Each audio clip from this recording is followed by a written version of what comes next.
Hello friends, आप सभी का एक बार फिर से स्वागत है हमारे यूट्यूब चैनल उत्थान क्लासेस में। आज हम एक नए अध्याय के बारे में पढ़ेंगे जिसका नाम है बल तथा गति के नियम, यानी कि force and law of motions.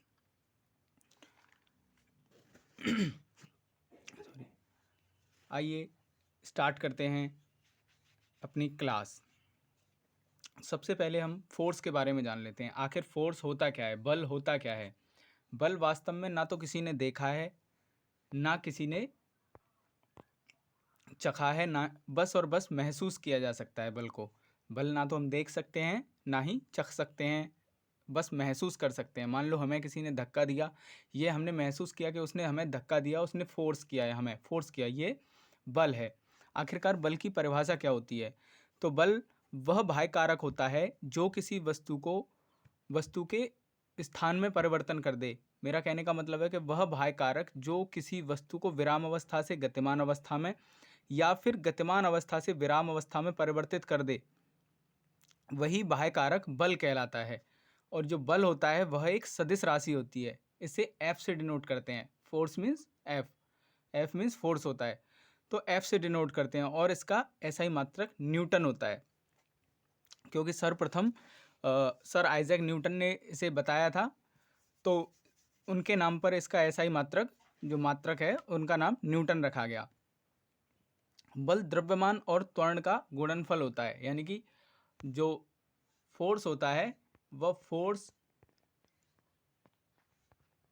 द्रव्यमान और त्वरण का गुणनफल के बराबर होता है। आइए आगे चलते हैं। अब यहाँ पर दिया हुआ है, आपका लिखा हुआ है संतुलित और असंतुलित बल। तो ये संतुलित और असंतुलित बल क्या होता है? बल दो प्रकार के होते हैं, संतुलित बल और असंतुलित बल। तो संतुलित बल क्या होता है? यदि किसी वस्तु पर विपरीत दिशाओं में समान बल लगाया जाए तो यह बल संतुलित बल कहलाता है। आसान भाषा में समझें, जब किसी वस्तु पर विपरीत दिशाओं में लगने वाला परिणामी बल शून्य हो तो उसे संतुलित बल कहते हैं। या आप ऐसे समझ सकते हैं, मान लीजिए आपने देखा होगा कभी, रेसलिंग देखी होगी, तो जब दोनों बराबर के पहलवान होते हैं तो आपस में जब लड़ते हैं तो एक दूसरे को धक्का मारते हैं, तो दोनों को बराबर फोर्स लगी होगी। अगर दोनों की फोर्स यानी कि बल जो है दोनों के द्वारा बराबर लगाया जा रहा है, तो वो ना तो किसी दूसरे को हिला पाएंगे, मतलब आगे पीछे नहीं कर पाएंगे, एक बराबर फोर्स लगा रहेगा क्योंकि उनके ऊपर। या फिर ये भी कह सकते हैं कि मान लीजिए आप किसी एक चीज़ को धक्का मार रहे हो। जैसे मान लीजिए दो बच्चे हैं और एक बीच में बॉल है, जो फुटबॉल है। अब उन दोनों को बराबर फोर्स से अगर धक्का मारें, बराबर फोर्स से दोनों बच्चे एक ही फोर्स को एक जैसा बल लगाएं, तो ना तो बॉल आगे जाएगी ना ही पीछे आएगी, जिस अवस्था में उसी अवस्था में बनी रहेगी। तो यही बल जो दोनों तरफों से, जो दोनों दिशाओं से, विपरीत दिशाओं से बराबर बल लगाया जाता है, उसी को संतुलित बल कहते हैं। नंबर दूसरा आता है असंतुलित बल। दूसरा बल क्या होता है? असंतुलित बल। जैसे यहाँ पर ये चित्र में दिखाया भी गया है आपको।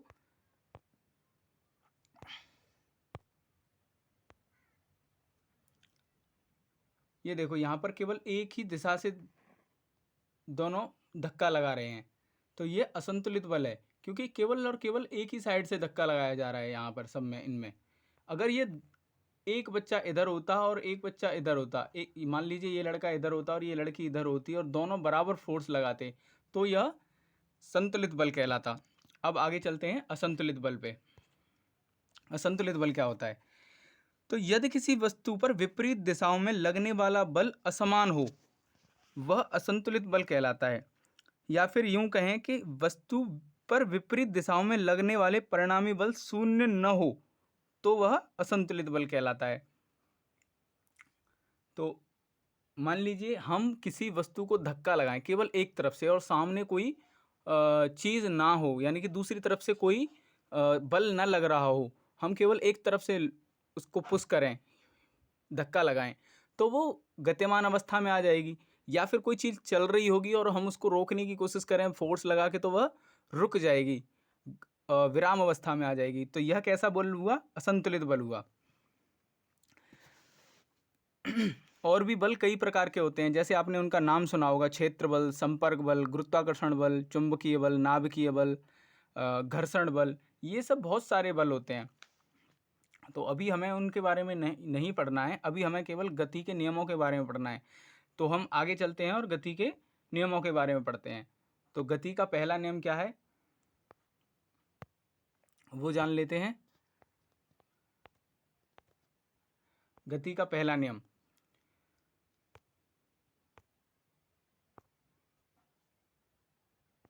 न्यूटन की गति का प्रथम नियम।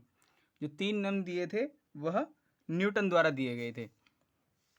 तो उनका पहला नियम यह था कि यदि कोई वस्तु विराम अवस्था में है तो विराम अवस्था में रहेगी, या फिर कोई वस्तु गतिमान अवस्था में है तो गतिमान अवस्था में ही रहेगी, जब तक उस पर कोई बाह्य बल कार्य न करे। अर्थात सरल भाषा में कहें तो बिना बाह्य बल के वस्तु अपनी जिस स्थिति में है उसी स्थिति में बनी रहेगी। इसे ही जड़त्व का नियम भी कहते हैं। तो जो जड़त्व का नियम है वही गति का प्रथम नियम है। तो यहाँ पर भी यही बताया गया है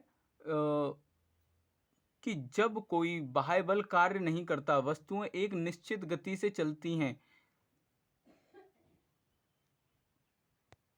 ठीक है।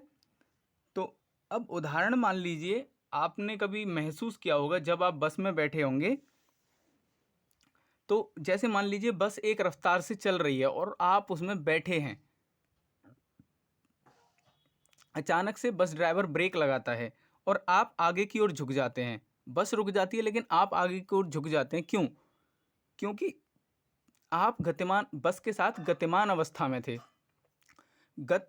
आप गतिमान रह जाते हैं लेकिन बस विराम अवस्था में आ जाती है, इस वजह से आपको आगे की तरफ झुक जाते हैं।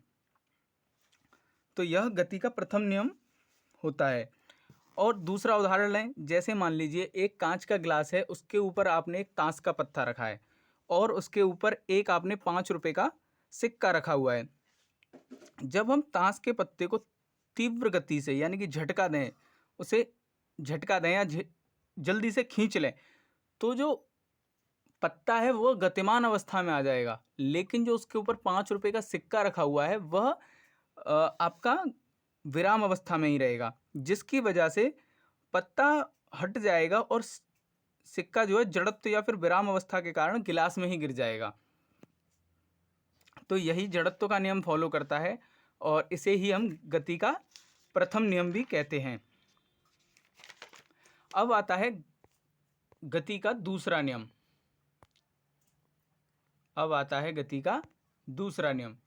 यहाँ पर यह दिखाया गया है जड़त्व या फिर द्रव्यमान। जड़त्व क्या होता है? वस्तु का वह गुण उसका जड़त्व कहलाता है। कौन सा गुण? वह अपनी मूल अवस्था को बनाए रखना चाहती है। सॉरी, दोबारा से समझा देता हूं।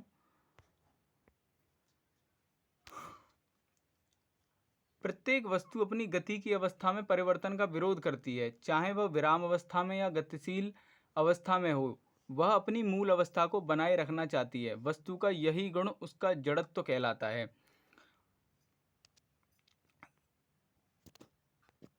यही बस गुण उसका जड़त्व कहलाता है। तो यही मैंने आपको अभी पीछे बताया था। तो अब आते हैं गति के दूसरे नियम पर। गति का दूसरा नियम क्या है? दूसरे नियम को जान लेते हैं। तो प्रत्येक वस्तु अपनी अवस्था में दूसरा नियम क्या है? किसी भी वस्तु के संवेग में परिवर्तन की दर लगाए गए बल के समानुपाती होती है, यानी कि समान अनुपात में होती है, तथा संवेग की दिशा वही होती है जो दिशा बल की होती है। संवेग की दिशा कौन सी होती है? वही दिशा होती है जो कि बल की होती है। अब इसके एग्जाम्पल्स जान लेते हैं, उदाहरण देखते हैं हम। इसके उदाहरण क्या क्या हैं?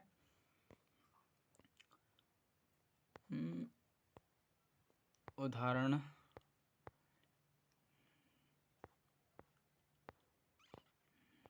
कोई नहीं, उदाहरण हम बता देते हैं। जैसे मान लीजिए अगर आप क्रिकेट खेलते हैं या फिर कोई भी खिलाड़ी क्रिकेट खेलता है, जब कोई गेंद होती है वो तीव्र गति से, बहुत ही तेज गति से क्रिकेट खिलाड़ी की तरफ आती है, जब खिलाड़ी गेंद पकड़ता है या कैच पकड़ता है तो वह अपने हाथों को थोड़ा सा पीछे की ओर खींच लेता है। तो क्यों खींच लेता है? क्योंकि वस्तु के संवेग में परिवर्तन की दर लगाए गए बल के समानुपात होनी चाहिए, समानुपात में होनी चाहिए, जिससे कि उसके हाथों में चोट कम लगे। क्योंकि अगर हम एक साथ ऐसे ही बिना हाथों को पीछे खींचे, अगर हम बॉल को पकड़ेंगे तो हमारे हाथों में चोट लग सकती है। किस वजह से? क्योंकि जो उसका वेग होता है वो तुरंत शून्य हो जाएगा, और जिसकी वजह से हमारे हाथों में चोट लगने का डर रहता है। इसी वजह से जब कोई खिलाड़ी क्रिकेट की गेंद को पकड़ता है जो तीव्र गति से आती है, तो अपने हाथों को थोड़ा सा पीछे खींच लेता है। और दूसरा एग्जाम्पल्स बताएं तो उस पर बात कर सकते हैं। जैसे जब कोई व्यक्ति छत से फर्श पर कूदता है तो वेग तुरंत शून्य हो जाता है। जैसे कूदता है तो वो फर्श पर आते ही उसका जो वेग होता है वो तुरंत शून्य हो जाता है, और व्यक्ति फर्श द्वारा आरोपित बल अत्यधिक हो जाता है। जो फर्श उस पर आरोपित बल लगाता है व्यक्ति पर, वह बहुत ज़्यादा हो जाता है, जिसके कारण व्यक्ति को चोट लग जाती है या फिर चोट लग सकती है। इसके विपरीत उसी छत से या फिर उसी समान ऊंचाई से व्यक्ति यदि रेत पर कूदे, तब उसके पैर रेत में धंसने से उसके वेग में परिवर्तन धीरे धीरे होता है, और फर्श द्वारा बल कम होने से व्यक्ति को चोट नहीं लगती, व्यक्ति को चोट नहीं लगती।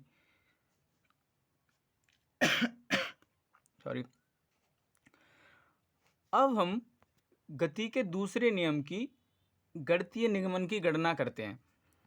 मान लीजिए कोई m द्रव्यमान वाली वस्तु प्रारंभिक वेग u से सीधी रेखा में गति कर रही है, और वह t समय तक एक निश्चित बल लगने पर उस वस्तु का वेग v हो जाता है। मान लीजिए वो u वेग से चल रही थी, जिसका द्रव्यमान m है। मान लीजिए कोई m द्रव्यमान वाली वस्तु u वेग से चल रही थी पहले, तो फिर वो t समय तक एक निश्चित बल लगा उस पर। मान लीजिए कोई भी t समय था और वह उस पर एक बल लगा f, और फिर उसकी जब उसका वेग फिर बाद में बदल के u से v हो गया, तब हम उसका परिकलन कैसे करेंगे, आइए वो देखते हैं। तो यहाँ पर संवेग क्या हो जाएगा? संवेग क्या होता है? अभी मैंने पीछे बताया कि द्रव्यमान और वेग का दोनों का गुणनफल संवेग होता है। तो हमारे दो संवेग हो जाएंगे इसमें, एक तो P1 और एक P2, क्योंकि हमारी प्रारंभिक वेग क्या था? u, और अंतिम वेग क्या था? वो था v। तो P1 हो गया हमारा mu और P2 हो गया हमारा mv। अब संवेग में परिवर्तन कितना हुआ वो जान लेते हैं। तो क्योंकि उसने बताया है कि u जब फोर्स लगा t समय तक, तो u से बदल के वह v हो गया, यानी कि उसमें कुछ परिवर्तन आया। तो जो परिवर्तन आ रहा है बाद वाला कुछ ना कुछ ज़्यादा होगा, क्योंकि उस पर फोर्स लगा है। तो हम जो सेकंड वाला होता है, सेकंड वाले पार्ट से फर्स्ट वाले पार्ट को घटा देंगे, यहाँ पर जैसे घटाया दिखाया गया है। तो P2 का मान क्या है? mv, और P1 का मान है mu। तो mv माइनस mu। अब यहाँ से हम कॉमन ले लेंगे m को, m को कॉमन लेंगे तो m into V minus U हो जाएगा। अब संवेग में परिवर्तन की दर क्या होती है? तो संवेग में परिवर्तन की दर मतलब कितने समय तक वो फोर्स लगा है, तो समय का हम दे देंगे उसमें भाग। तो यहाँ पर t का हम उसमें भाग देंगे यदि, तो f इज प्रोपोर्शनल टू हो जाएगा m into V minus U upon T. तो हम पहले ही जानते हैं कि a बराबर v minus U upon T होता है। तो हम v minus U upon T की जगह क्या रख लेंगे? a रख लेंगे। तो यह हो जाएगा f बराबर एम ए। क्या हो जाएगा? f is proportional to M A हो जाएगा। अब f को हमें बराबर में लाना है, तो f बराबर प्रोपोर्शनल इज इक्वल टू को मान लेते हैं, तो उसकी जगह कोई एक नियतांक रख लेंगे जिसको मान लेते हैं k। तो ये हो जाएगा f बराबर के एम ए, जैसे यहाँ पर ये दर्शाया गया है, ये आप देख सकते हैं। तो a क्या है? यहाँ पर वेग में परिवर्तन की दर है। वेग में परिवर्तन की दर क्या है? v minus U upon T, जो हमने यहाँ पर माना था।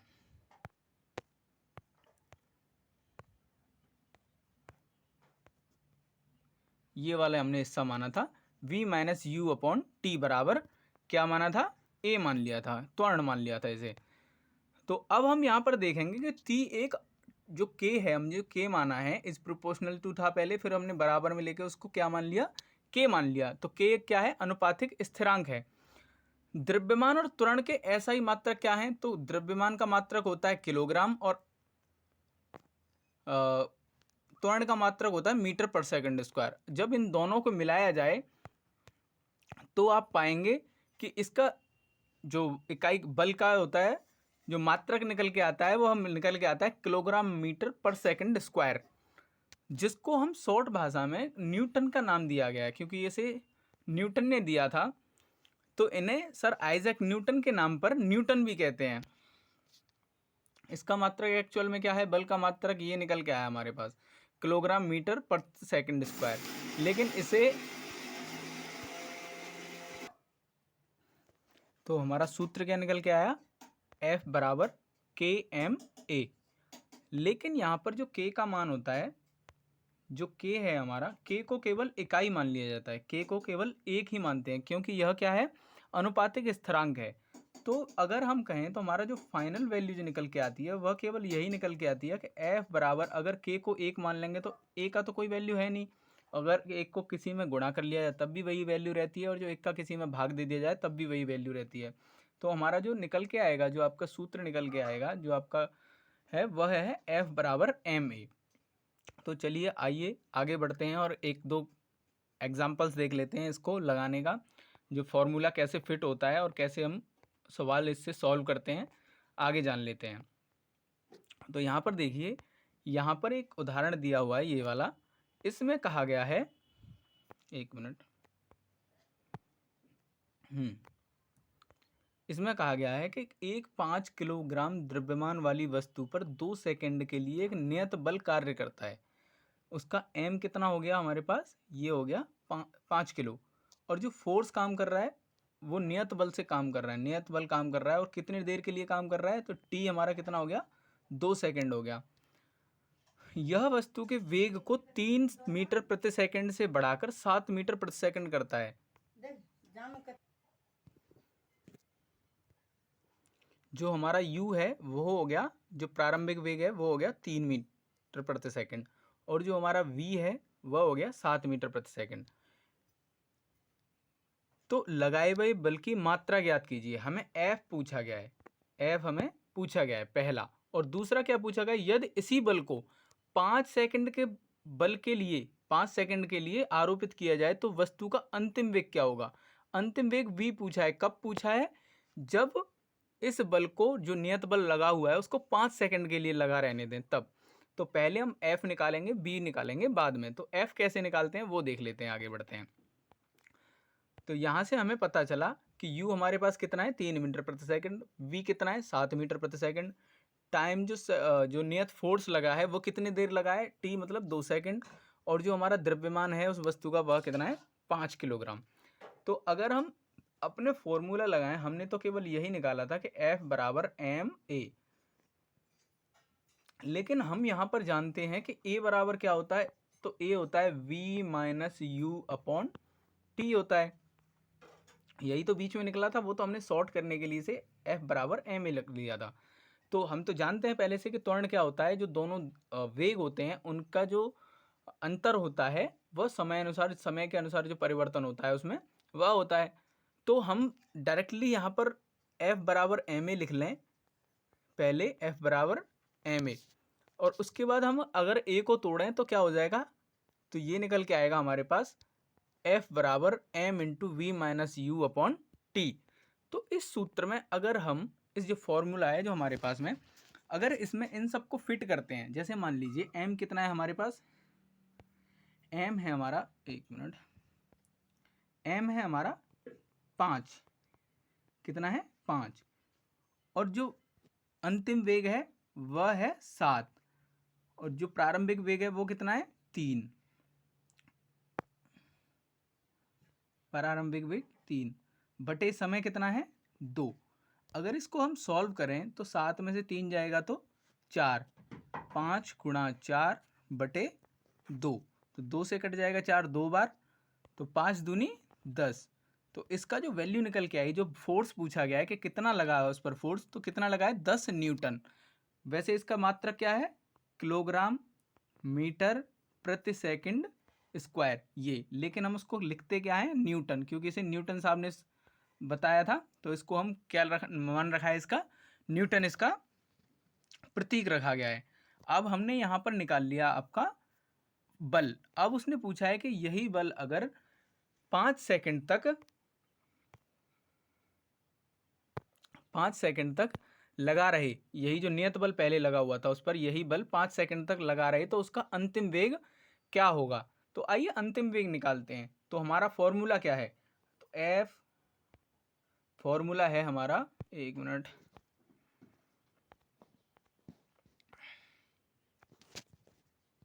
क्या हो गया,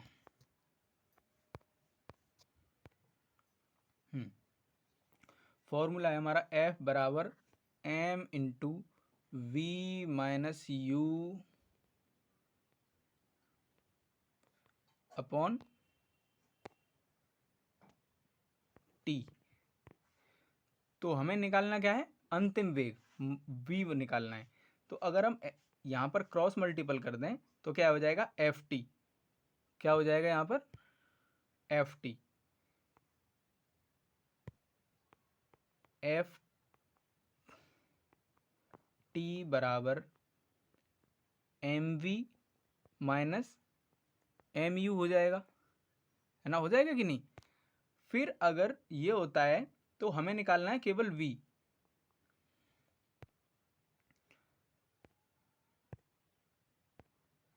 v निकालना है। तो एम वी बराबर F T plus M U हो जाएगा, क्योंकि अगर वो दूसरी हिस्से में जाएगा, दूसरी साइड में जाएगा, तो उसका मान चेंज हो जाएगा। तो हमें निकालना है केवल v, तो यह हो जाएगा एफ टी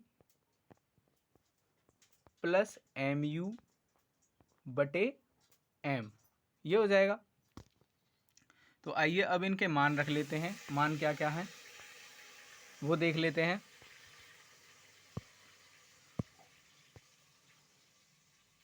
v बराबर एफ टी, एफ कितना था हमारा, एफ कितना निकाला था हमने 10 निकाल के लाए थे हम।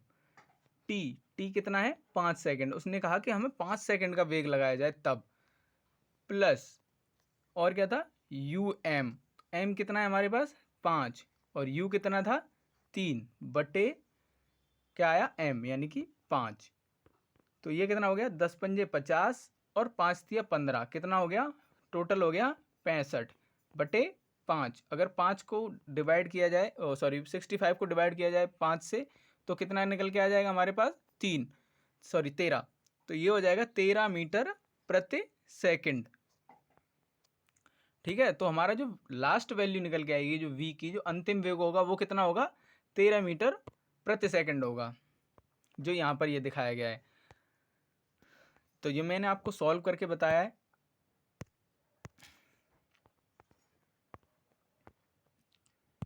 आइए और आगे चलते हैं और देख लेते हैं एक दो एग्जाम्पल।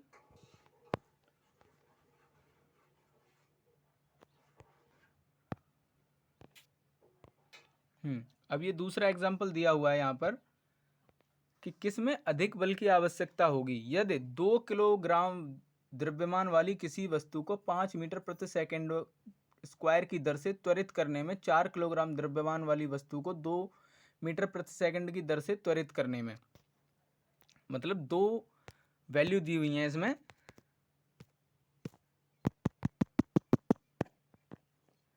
दो वैल्यू दी हुई हैं।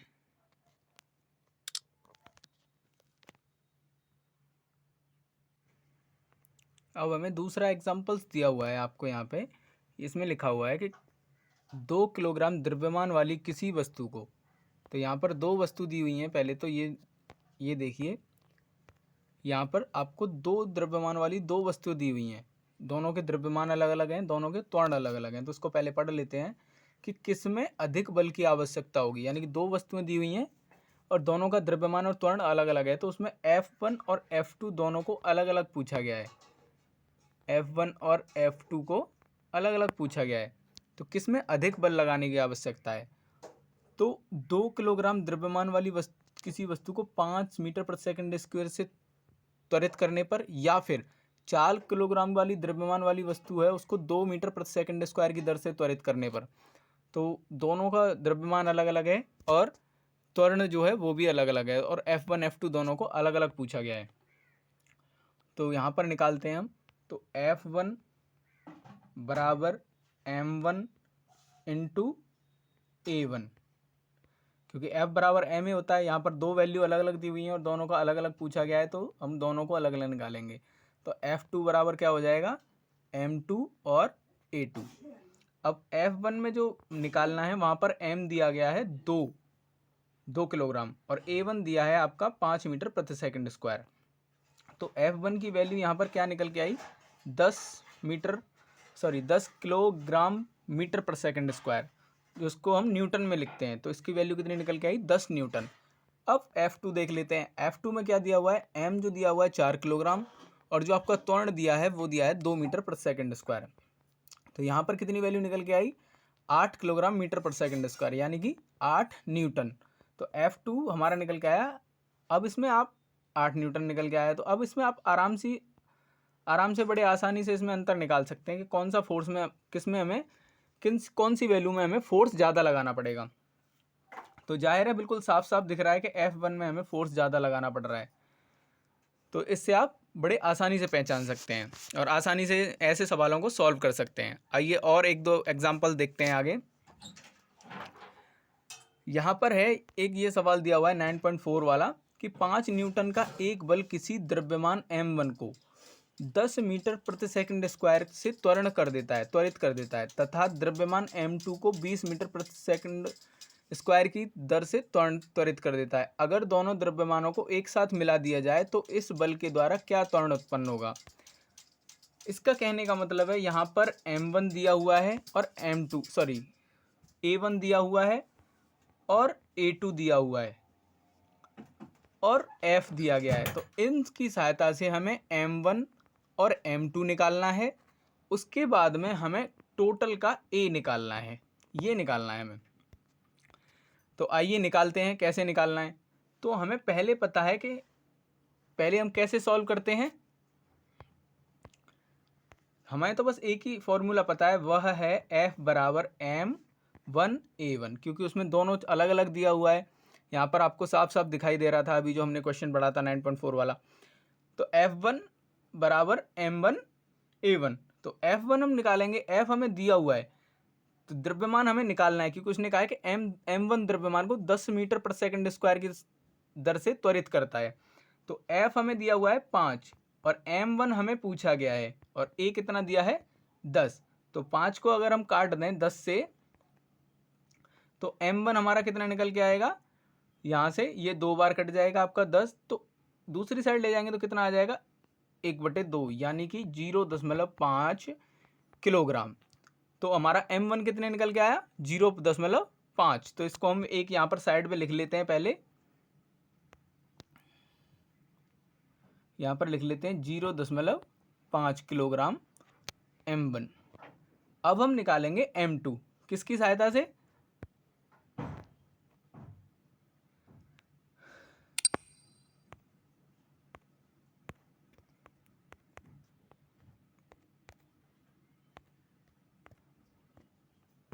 अब हम निकालते हैं F2। तो F2 में क्या दिया हुआ है हमें, M2 में हमें क्या निकालना है और A2 हमें दिया गया है। F हमारे पास पहले से मौजूद है 5, M2 हमें निकालना है। A2 कितना दिया हुआ है 20 पर क्लॉस है,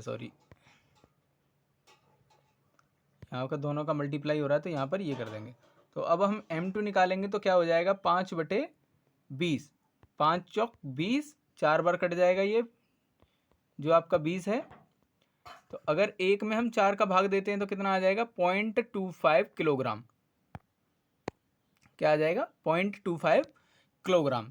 अब इसने पूछा है कि अगर दोनों द्रव्यमानों को एक साथ मिला दिया जाए और यही बल लगा रहे तो त्वरण क्या उत्पन्न होगा। तो फॉर्मूला क्या होता है, फॉर्मूला वही है F बराबर ma। अब इसने M पूछा है, A पूछा है और कहा है इसने कि दोनों द्रव्यमानों को मिला दिया जाए। तो F हमारे पास कितना है 5 और m कितना है, हम दोनों को जोड़ लेंगे तो 0.5 प्लस 0.25 इंटू ए। तो ए हम निकालेंगे तो 5 बटे कितना हो जाएगा, इसको हम क्रॉस मल्टीप्लाई करेंगे, इसके नीचे ले जाएंगे तो 0.5 और 0.25 कितना हो गया, 0.75। अगर इस पॉइंट को हटा दें यहाँ से तो इसके पीछे 2 जीरो आ जाएंगी। अगर हम 75 का भाग डिवाइड करें 500 में तो कितना आ जाएगा हमारा आंसर। तो आप आसानी से सॉल्व कर सकते हैं इसे।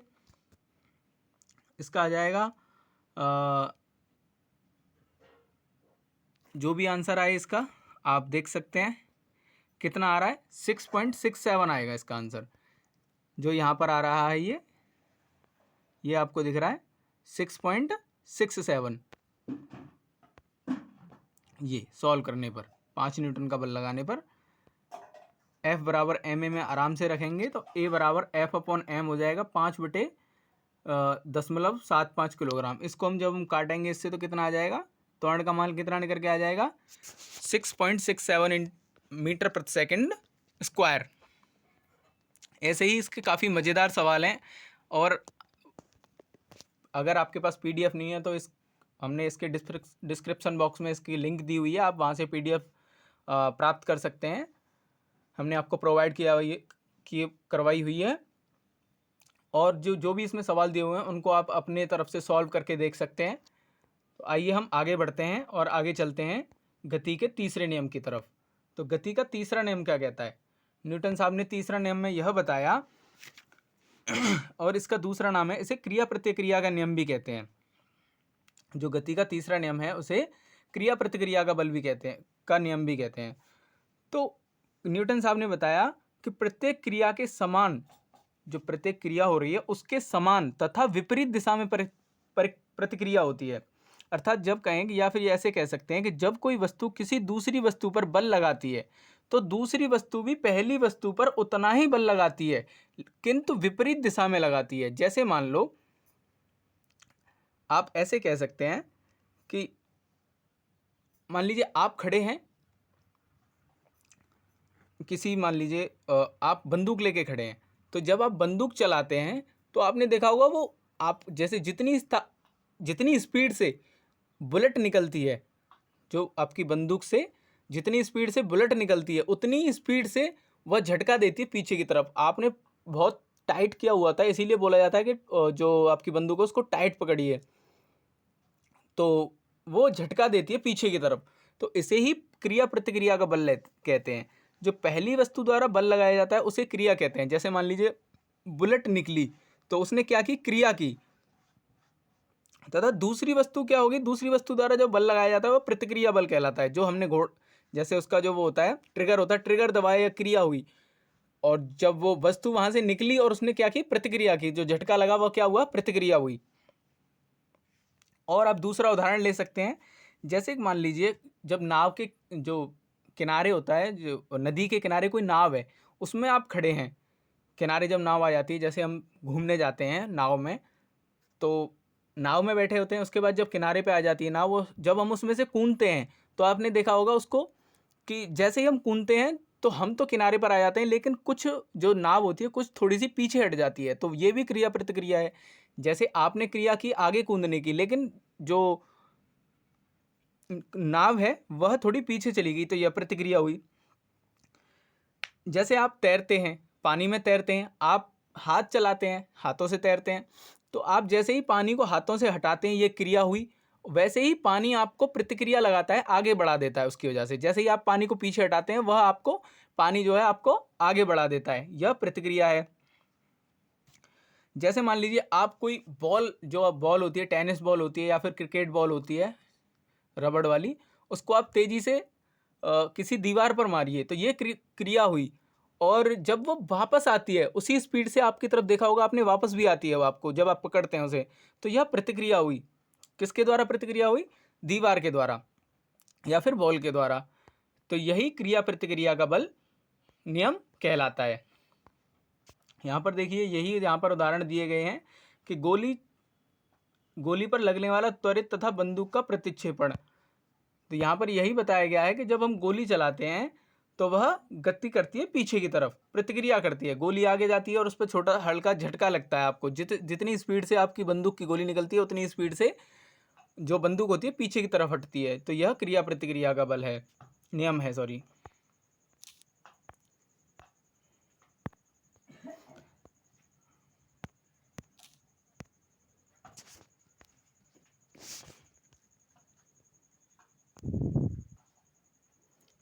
और यहाँ पर ये दूसरा उदाहरण दिया गया है कि यहाँ पर दिखाई दे रहा है कि नाविक के आगे कूदने की स्थिति में नाव पीछे की ओर गति करती है। किस वजह से करती है?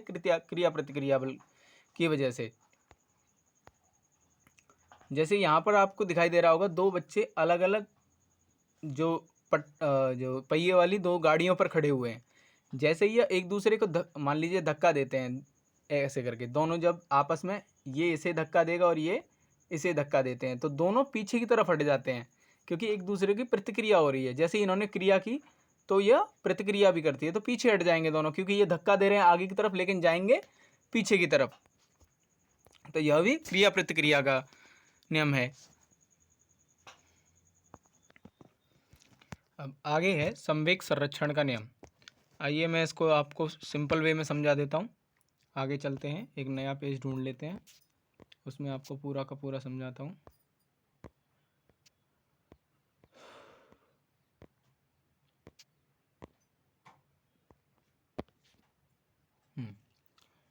सबसे पहले समझते हैं संवेग संरक्षण का नियम आखिरकार होता क्या है, क्या कहता है।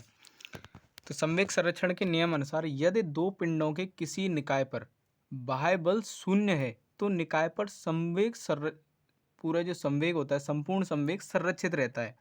इसमें समय के साथ कोई परिवर्तन नहीं आता। यही संवेग संरक्षण का नियम है। अर्थात यह भी कह सकते हैं सिंपल वे में कि यदि एक या एक से अधिक वस्तुओं के निकाय पर कोई असंतुलित बल कार्य न कर रहा हो तो निकाय का कुल संवेग संरक्षित रहता है। यह गति के तृतीय नियम पर आधारित होता है।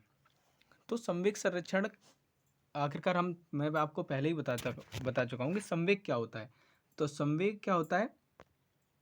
संवेग होता है P बराबर m इंटू वी, यानी कि द्रव्यमान, किसी वस्तु के द्रव्यमान और गति का जो गुणनफल होता है वही आपका संवेग कहलाता है।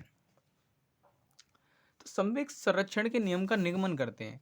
मान लीजिए कोई m1 और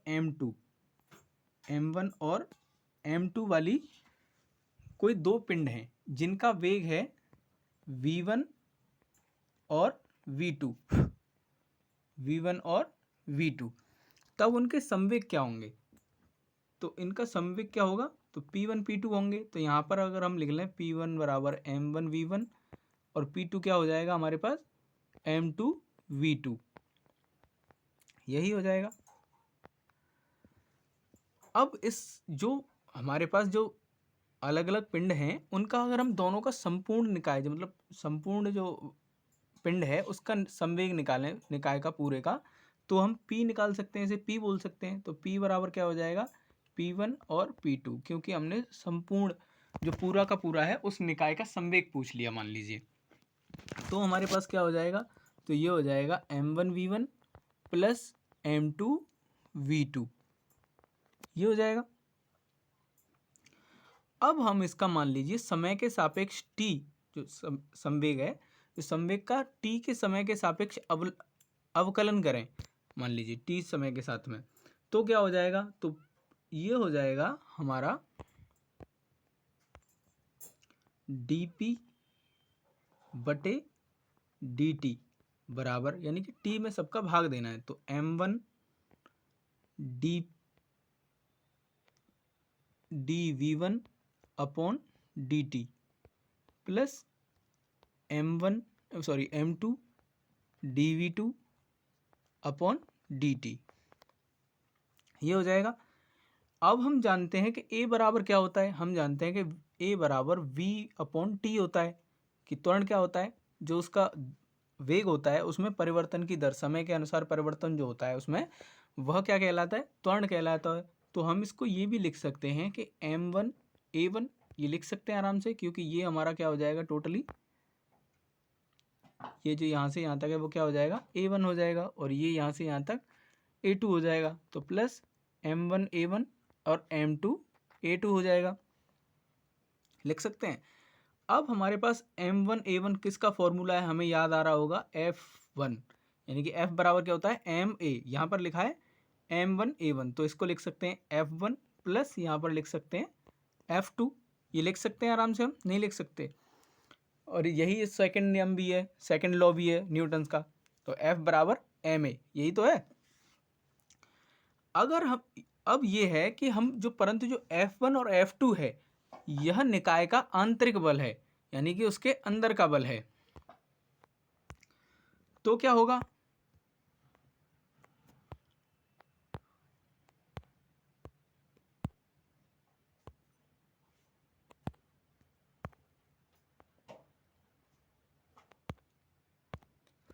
अरे फिर क्या होगा, अगर वो आंतरिक बल है तो dP/dt बराबर F1 प्लस F2, ये हमारे पास निकल के आया। अगर ये मान लीजिए ये दोनों जो बल हैं वो आंतरिक बल हैं, आंतरिक बल, तो परिणामी बल कितना हो जाएगा, F कितना हो जाएगा, तो F बराबर F1 plus F2 is equal to 0, क्योंकि यह परिणामी बल 0 हो जाएगा क्योंकि ये आंतरिक बल हैं। तो dP/dt बराबर क्या हो जाएगा, 0 हो जाएगा। इसका मतलब है P क्या हो जाएगा हमारे पास, P एक नियतांक हो जाएगा, मतलब जो उसका एक जो मान होगा वह नियत होगा। क्या हो जाएगा, नियत हो जाएगा। यहाँ हम लिख सकते हैं नियतांक हो जाएगा वह एक। तो यही इसमें कहा गया है कि जो संवेग का संरक्षण का नियम है उसमें यही बताया गया है कि जो उसका संपूर्ण संवेग होगा वो हमेशा संरक्षित रहेगा, यानी कि हमेशा एक जैसा ही रहने वाला है। तो यही संवेग संरक्षण का नियम है। तो ये चैप्टर यहीं पर फिनिश होता है, और आगे हम इससे अलग चैप्टर पढ़ेंगे, अलग नया अध्याय शुरू करेंगे। मेरे साथ बने रहिए। अगर वीडियो आपको अच्छी लगी हो तो प्लीज़ लाइक और शेयर ज़रूर कर दें। अगर आपको PDF की ज़रूरत है तो हमने PDF की लिंक इसमें डिस्क्रिप्शन बॉक्स में दे दी गई है, वहाँ से आप हमारे टेलीग्राम चैनल पर जाकर वहाँ से PDF भी प्राप्त कर सकते हैं, और हमारे टेलीग्राम चैनल को प्लीज़ सब्सक्राइब कर लें। Thank you. जय हिंद।